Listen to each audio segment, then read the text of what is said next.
nous sommes prêts et nous sommes même demandeurs. Turiteguye twebwe turi n'abasabyi ahubwo turinginga ndabizi ubwo mvuze ibi ngibi hari abagiye kwigira victime M23 iri gukora ibyaha by'intambara ku butaka bwa Kongo ni umutwe w'iterabwoba ntawahakana kufashwa n'inshuti zabo z'igihe kirekire bari gukora ibyaha by'intambara kuri ubu butaka ni umutwe w'iterabwoba. Ayo ni amagambo akomeje kuvugwa n'abakongomani b'abasirikare bakomeje gushinja u Rwanda gufatanya na M23. Ibirego u Rwanda rwagiye ruhakana inshuro irenze imwe ndetse na M23 yo ikavuga ko u Rwanda ruramutse ruyifasha yaba yaramaze gufata Kongo kera cyane. Ntawashidikanya ko mu masaha 6:32 ibintu byari byiza cyane ari byo kwishimirwa, ariko byaje gusa n'ibihindukaho nyuma gatoya. Ibyabanje gushimisha abantu cyane cyane umunyarwanda wese nuko u Rwanda rwasubijwe abasirikare barwo bari barashimuswe na FRDC ifatanije na FDLR.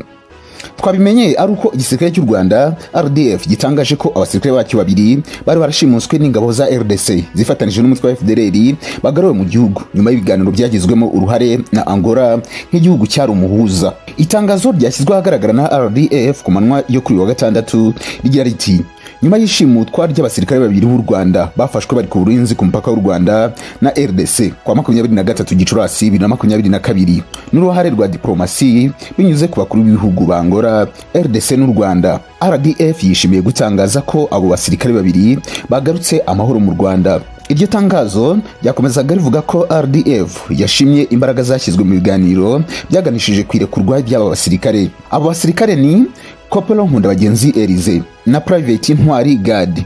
Abangaba bafashwe na FDLR bari ku burinzi ku mupaka uhana imbibi n'ibihugu byombi. FRDC yabashinje kuba bari bararenze imbibi bambutse bagiye gufasha M23 ku rugamba ihanganyemo n'icyo gisirikare, aho ngo bari mu birometero 20 gusa uvuye ku butaka bw'u Rwanda. Ku rundi ruhande ariko igisirikare cy'u Rwanda cyatangaje ko ibyo atari ukuri, ko bafatiwe ku mupaka bacunze umutekano. Ngubwo bashimutwaga babanje gufungwa n'umutwe wa FDLR, nyuma bimaze gusakara bafatwa n'igisirikare cya RDC kijya kubafungira i Goma, baza kwavanwa burizwa indege bajya gufungirwa i Kinshasa. Mu manzu za mbere RDC yari yavuze ko itazabashyikiriza u Rwanda ubwayo, ahubwo izabajyana muri Angola nk'umuhuza muri iki kibazo, akaba ariyo izabashyikiriza u Rwanda. Nyuma y'iri tangazo nta muntu n'umwe utavuga ko ibintu byari bitangiye kuba byiza, ndetse twese turacelebra tuvuga ko ibiganiro bishobora kuba bigiye kugira icyo bitanga hagati y'umwuka mubi uri hagati y'u Rwanda na Kongo. Iniba imbohe zimwe z'abasirikare b'u Rwanda zari zimaze gutangwa, byerekanaga ko n'ibindi bishobora kuba byahabwa umurongo. Byasaga naho ahubwo iyi ngiyi yari ikarita ikomeye cyane FRDC ikinnye RDF, kuko mu masaha make yaje gukurikira bya byishimo ku bantu babizi neza bahise babona ko bigiye gukurikirwa n'ikindi kintu mu gihe koko byaba bibaye ukuri. FRDC yahise ishinja RDF ibyaha by'intambara n'ibyibasiye inyoko muntu. Iyo bisa naho yabanje kwikuraho kiriya kintu cyo gufungura ingabo z'u Rwanda kugira ngo u Rwanda rudakomeza kuyishinja ko ifite abasirikare bayo. Noneho nyuma yaho RDF imaze kubakira bo bahise basora itangazo, ahubwo bashinja RDF ibyaha by'intambara n'ibyibasiye inyoko muntu ku butaka bwa Kongo. Byamenyekanye nanone nyuma y'iriya baruwa aho igisirikare cya Repubulika Iharanira Demokarasi ya Kongo cyahise gishinja u Rwanda gukora ku butaka bwa icyo rwise ibyaha by'intambara n'ibyibasiye inyoko muntu.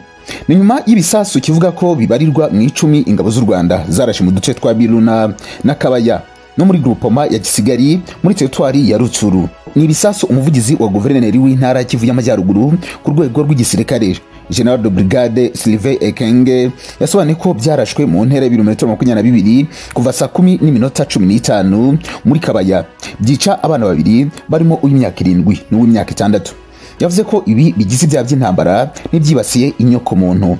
FRDC yashinje u Rwanda ibyaha nyuma y'amasaha make igisirikare cy'u Rwanda kishinje kurasa ibindi bisasu bibiri ku butaka bw'u Rwanda bikagwa mu Kinigi.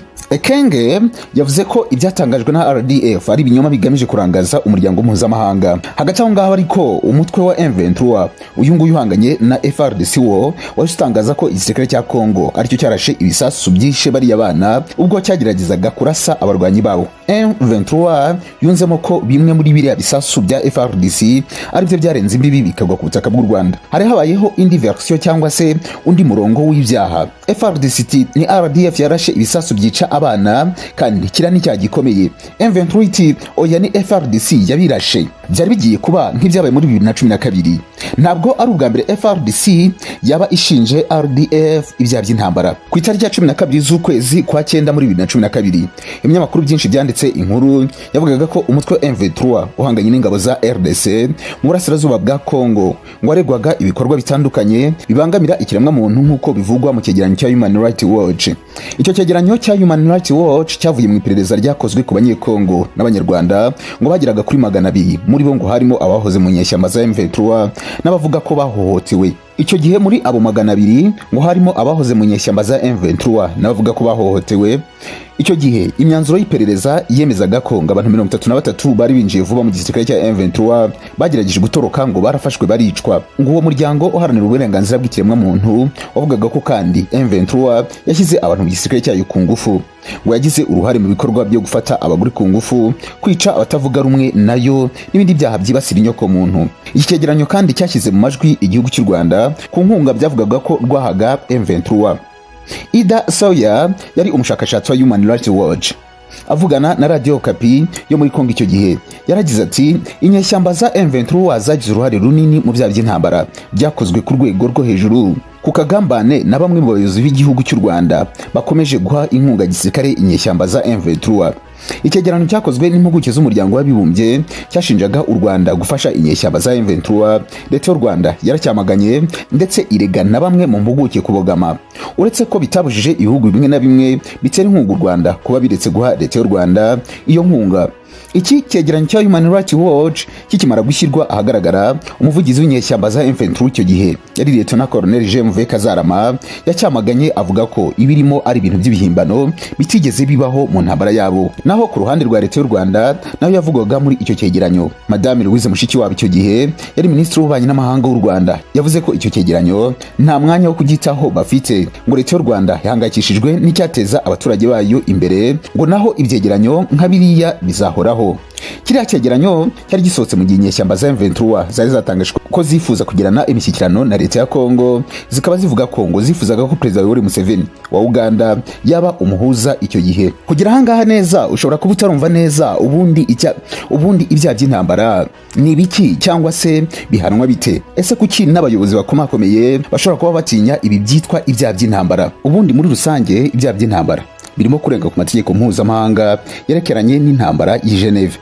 Iyo ntambara yitwaje intwaro abantu bashobora gukurikiranwa no guhanwa mu gihe barenze kuri ariya mategeko y'i Geneve. Muri ibi byaha harimo ibyaha byibasiye amahoro, ibyaha byibasiye inyoko muntu ndetse na jenoside. Amasezerano yo gushinga urukiko yiswe Statut Roma yahaye ububasha International Criminal Court ICC ku byaha bine by'ingenzi. Icyaha cya mbere ni icyaha cya jenoside kirangwa n'ubushake bwihariye bwo kurimbura muri rusange cyangwa igice cyacyo ubwoko cyangwa idini byica abayoboke cyangwa ubundi buryo, gutoteza nabi umubiri cyangwa mu mutwe bikomeye kubagize itsinda, guteza nkana ku matsinda y'ubuzima bwabazwe kugira ngo azane kurimbuka k'umubiri muri rusange cyangwa igice cyawo, gushyiraho ingamba zigamije gukumira kubyara mu itsinda cyangwa kwimura ku gahato abana b'itsinda mu rindi tsinda. Icyaha cya kabiri ICC ishobora gukurikirana ibyaha byibasiye inyoko muntu. Ibyo bikaba ari amakosa akomeye yakozwe mu rwego rwo kugaba igitero kinini ku baturage b'abasivili. Ubwoko 15 bw'ibyaha byibasiye inyoko muntu biri muri Statut ya Roma birimo ibyaha nk'ubwicanyi, gufata ku ngufu, gufungwa, kubura ku gahato, kubimbata cyane cyane ku bagore n'abana, uburetwa bw'imibonano mpuzabitsina, iyicarubozo, ivanguramoko no kwirukana.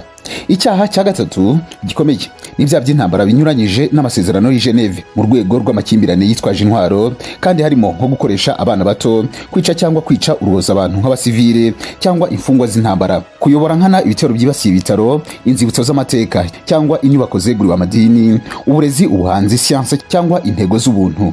Hanyuma icyaha cya kane kiri mu bubasha bwa ICC ni icyaha cy'ubugizi bwa nabi, no gukoresha ingufu za leta kurwanya ubusugire, ubunyangamugayo cyangwa ubwigenge bw'ikindi gihugu. ibisobanuro by'iki cyaha byemejwe binyuze mu guhindura stati y'i Roma mu nama ya mbere yo gusuzuma stati yabereye i Kampala muri Uganda muri 2010. Kwa 15 Ukuboza muri 2017 inteko y'ibihugu byemeje ku bwumvikane ku cyemezo cyo gushyira mu bikorwa ububasha bw'urukiko ku cyaha cy'iterabwoba. Guhera kwa 17 Nyakanga 2018 urukiko rugira uruhare mu ntambara yo gukuraho ubudahangarwa ku isi kandi binyuze mu butabera mpuzamahanga mpanabyaha. Uru rukiko rero rwa ICC rugira uruhare mu ntambara yo gukuraho ubudahangarwa ku isi kandi binyuze mu butabera mpuzamahanga mpanabyaha. Urukiko kandi ruba rugamije kuryoza abaryozwa ibyaha no gufasha gukumira ibyo byaha bitazongera kubaho. Uru rukiko rwa ICC ntabwo rushobora kugera kuri izi ntego rwonyine nk'urukiko rwa nyuma. Uru rwaje rwuzuza ariko ntabwo rwasimbuye inkiko z'ibihugu iyobowe n'amasezerano mpuzamahanga yitwa Stati y'i Roma. ICC ni urukiko mpuzamahanga mpanabyaha ruhoraho ku isi. Uru rukiko rero rushobora guhana, rushobora gukurikirana ndetse rushobora no gufunga cyangwa gufata ibihano umuntu uwo ari we wese ndetse no kwambura ubudahangarwa umuntu uwo ari we wese. Ahangaha muri uru rukiko rushobora kuryoza ibyaha by'intambara umusirikare wakoze icyaha cy'intambara mu ntambara kuruta umukoresha we wamuhaye amategeko. Ariko uru rukiko nanone rukaba rufite ububasha bwo gukora amaperereza atandukanye ndetse no gushyira hanze impapuro zo guta muri yombi umuntu wese ukekwaho ibyo byaha, rukabanza rukamwambura ubudahangarwa rukamubona kumuta muri yombi. Nyuma rero y'ibi byaha ntabwo Kongo iyobewe ibyo iri kuvuga, ntabwo iyobewe ubukana bw'ibyo iri kuvuga, kuko muri 2013 ubwo u Rwanda rwashinjwaga ibingibi rwahise ruhura n'ibibazo bikomeye byo guhagarikirwa inkunga. Kiriya cyaha rero Kongo irimo irashinja u Rwanda ni icyaha gikomeye cyane ku buryo koko iperereza riramutse risanze ibyo Kongo ivuga ari byo, igisirikare cy'u Rwanda gishobora guhura n'ibibazo kikajyanwa mu nkiko n'abayobozi bakomeye. Ariko nanone ibyiza byabyo nuko Kongo yagiye iregera imiryango myinshi yaba EAC n'iyindi miryango, ariko yose isa naho yamaze kumenya ko Kongo ari umwana murizi wa wundi udakurwa urutozi, bakavuga ko ibibazo byabo nta mpamvu yo kubishyira ku bandi ahubwo bagomba kujya kwirwariza, kuko ibyo bavuze muri 2013 nibyo n'uyu munsi bari kuvuga.